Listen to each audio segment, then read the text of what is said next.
je vais vous parler du trilinguisme européen. Nous savons que trois grandes langues européennes sont les championnes au niveau mondial. C'est le français, l'espagnol et l'anglais. On nous dit d'ailleurs que l'espagnol sera probablement plus parlé que le français dans quelques décennies, 2050. C'est le grand capital et le grand honneur de l'Europe d'être à l'origine de ce trilinguisme, qui notamment concerne des langues atlantiques, qui ont une façade atlantique. C'est l'Angleterre, la France et l'Espagne et le Portugal. Enfin bon. Il faut bien reconnaître que ces trois langues, quelque part, n'en font qu'une. On pourrait même imaginer une sorte de langue qui serait un mélange des trois. À condition de bien comprendre que l'anglais n'est pas une langue germanique à proprement parler. J'en ai parlé dans une précédente vidéo. L'anglais est terriblement latinisé et surtout francisé. Donc nous avons trois langues qui se ressemblent énormément, à l'écrit en tout cas, qui ont en commun un nombre vertigineux de racines latines, et qui ne se distinguent que de façon relativement secondaire, au fond. Parce que les mots, c'est ce qui est important. Les constructions grammaticales, c'est une autre affaire. Les significations accordées aux mots, ça peut varier énormément. Mais nous avons là un continuum du sud vers le nord, de l'Espagne, de la péninsule ibérique, jusqu'aux îles britanniques, en passant bien entendu par la France, qui est tout à fait remarquable.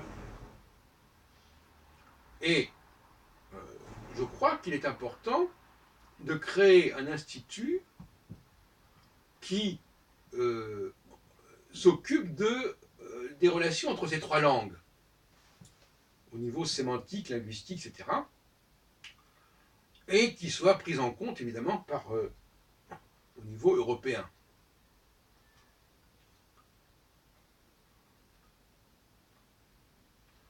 Il est souhaitable d'ailleurs que les locuteurs apprennent ces trois langues. Tous les locuteurs apprennent ces trois langues. Je vois l'homme du XXIe siècle comme quelqu'un qui parlerait ces trois langues indifféremment, qui comprendrait de toute façon que ce sont approximativement les mêmes mots, avec des habillages différents, et ça c'est toute une gymnastique intellectuelle qui est très intéressante. Car pour moi la linguistique et l'apprentissage des langues, le côté polyglotte si on veut, est à la fois rendu possible par l'intelligence des locuteurs, mais également rend les locuteurs intelligents. Donc,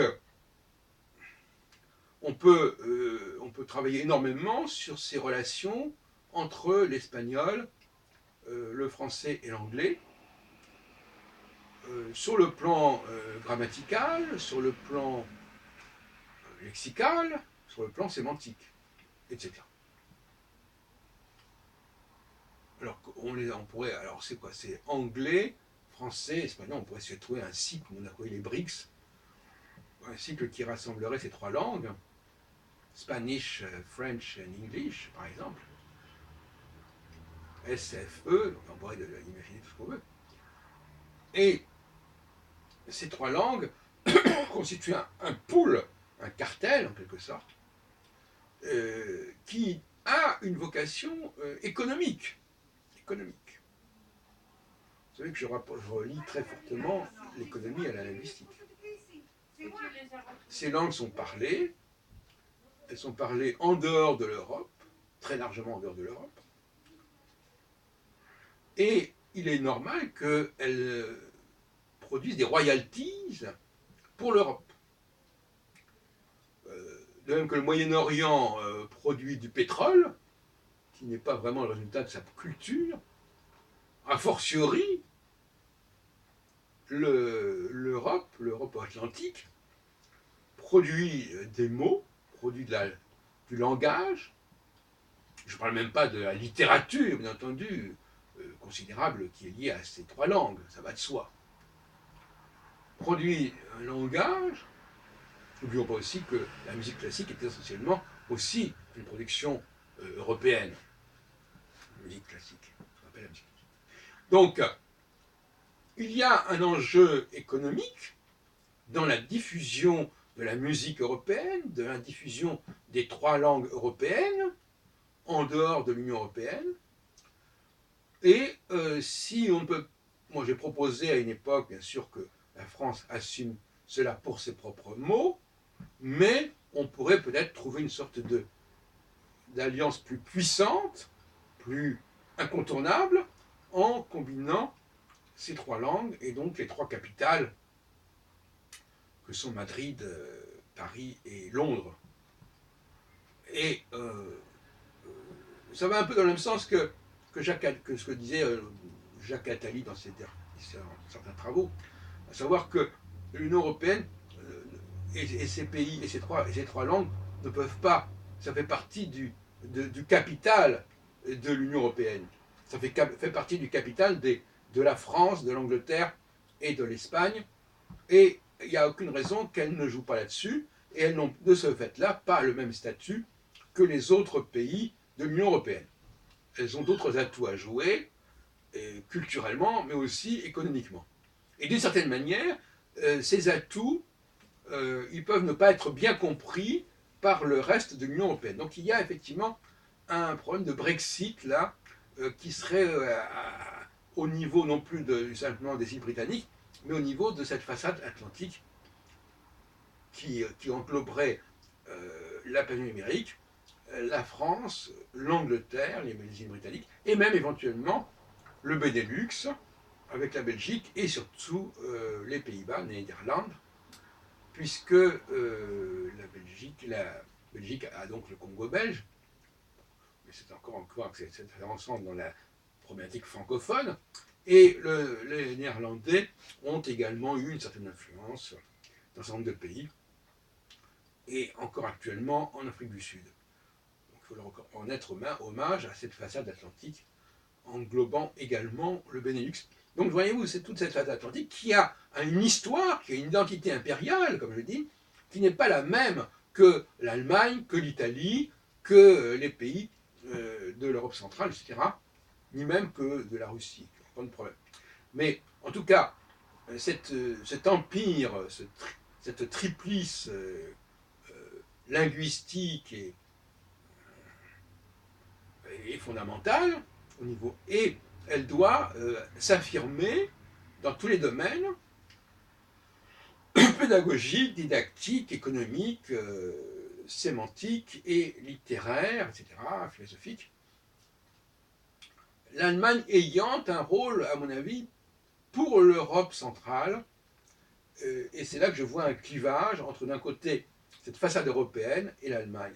Et c'est d'ailleurs pas par hasard que le fascisme s'est développé en Italie et en Allemagne, deux pays qui n'ont pas une histoire coloniale aussi importante, c'est le moins qu'on puisse dire, et qui n'ont pas rayonné au niveau linguistique sur d'autres continents, comme ces trois pays ces trois langues dont j'ai parlé.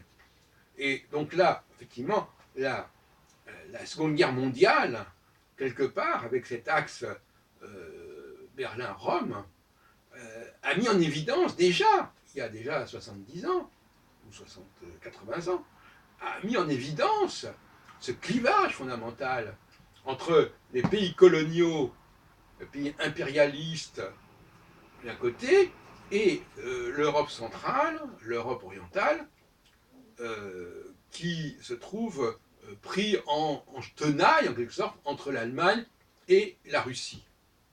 Ce qui a donné en 1940 le fameux pacte germano-soviétique. Eh bien, tout ça, ce sont des réalités géopolitiques. Ça n'est pas dépassé. Vous savez, on n'est pas, les choses ne disparaissent pas comme ça. Il y a des vérités qui se perpétuent et dont il faut tenir compte. Je crois que la configuration de l'Europe à l'époque, en 1940, avec ce clivage fondamental, n'est pas du tout inintéressante. Et moi je dis, l'histoire, elle doit avoir une démarche spatio-temporelle très large. Le temps ne se découpe pas comme ça, on change pas les choses comme ça, et l'espace, lui aussi, peut aussi se restructurer, le temps peut se restructurer, et le passé est porteur d'enseignements, et on ne... Bon, il y a le... Bon, alors Bon, là, je termine là-dessus, bon, il y a des gens qui assument le passé et qui se nourrissent du passé, et qui respectent les racines, qui respectent les différences, d'où une certaine forme de communautarisme que je trouve tout à fait normale. Et puis il y a ceux qui ont tendance, et ça c'est plutôt féminin, à vouloir renouveler les choses, à passer à autre chose, et c'est ce qui nous explique des gens qui vous disent que bon, ben voilà, l'intégration, ben, il n'y a plus qu'à s'intégrer, on se vide du passé et on récupère d'autres choses nouvelles, et puis voilà, l'affaire est réglée. On n'a qu'à écouter certains leaders du Front National ou ailleurs, de droite, ou même de gauche d'ailleurs, en disant mais oui, mais que les gens s'intègrent. Mais non, les gens ne s'intègrent pas comme ça, et c'est pas non plus une solution pour moi. Au contraire, assumer nos différences, assumer aussi nos similarités, mais pas en posant nécessairement quelque chose de nouveau, mais en creusant les similitudes, en creusant les convergences, en, en mettant en évidence qu'il y a des faux clivages, de fausses frontières. De même, par exemple, alors le cas classique, bien entendu, c'est d'opposer le français et l'anglais, comme si c'était deux langues différentes, alors que l'anglais est une langue qui a été très largement, il faut dire comme elles sont, comme les choses comme elles sont, colonisée par le français. Et ça ne peut pas changer, ça. C'est des choses qui sont irréversibles, il faut les assumer.